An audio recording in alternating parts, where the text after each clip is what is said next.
সামনেই আসছে রায়গঞ্জ বিধানসভার উপনির্বাচন, যাকে কেন্দ্র করে চূড়ান্ত প্রস্তুতি চলছে সমগ্র রাজনৈতিক দলগুলির।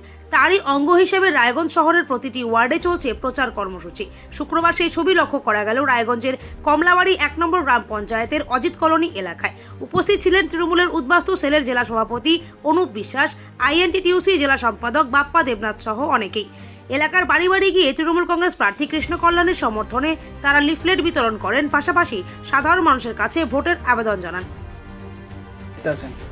আমি অনুপ বিশ্বাস, উত্তর দিনাজপুর জেলা তৃণমূল নমস্কার উদ্বাস্তু সেলের সভাপতি। আপনারা জানেন যে আগামী 10ই জুলাই আমাদের রায়গঞ্জ বিধানসভার উপনির্বাচন। সেই উপলক্ষে আমাদের যে প্রার্থী, আমাদের তৃণমূল কংগ্রেস বলিষ্ঠ প্রার্থী, জনদরদি, গরিব মানুষের যিনি সবসময় পাশে থাকেন, সেই মানুষটির হয়ে আজকে ভোট প্রচারে এসেছি। একটু মানুষের দরবারে দাদার একটু আশীর্বাদ নিতে এসেছি। এখানে দেখুন, আমাদের সদ্য লোকসভা নির্বাচন হয়ে গেছে।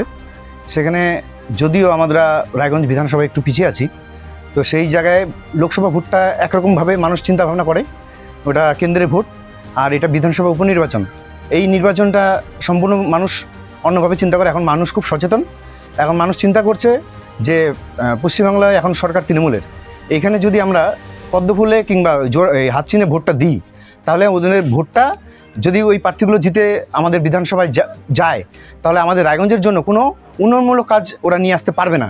মানুষ এটা খুব ভালো মতো জানে, এবং এটাও জানে যে কৃষ্ণ কল্যাণীর মতো মানুষকে যদি ভোট দিয়ে জিতাতে পারি, তাহলে আমরা কৃষ্ণ কল্যাণীকে যদি আমরা বিধানসভায় পাঠাতে পারি, তাহলে কৃষ্ণ কল্যাণী আমাদের মুখ্যমন্ত্রী মমতা বন্দ্যোপাধ্যায়ের সাথে কথা বলে আমাদের রায়গঞ্জের জন্য অনেক উন্নয়নমূলক প্রকল্প নিয়ে আসতে পারবে। সেই ক্ষমতা আমাদের তৃণমূল কংগ্রেসের আছে।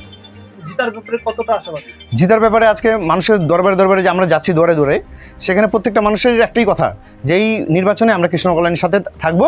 আমরা বিজেপির যে আছে মানস ঘোষ, সে তো কিছুদিন আগেই তৃণমূলে ছিল, 6 মাস আগে। তো সেখানে তৃণমূল থেকে ওকে টিকিট দেওয়া হয়নি বলে আজকে ও বিজেপিতে।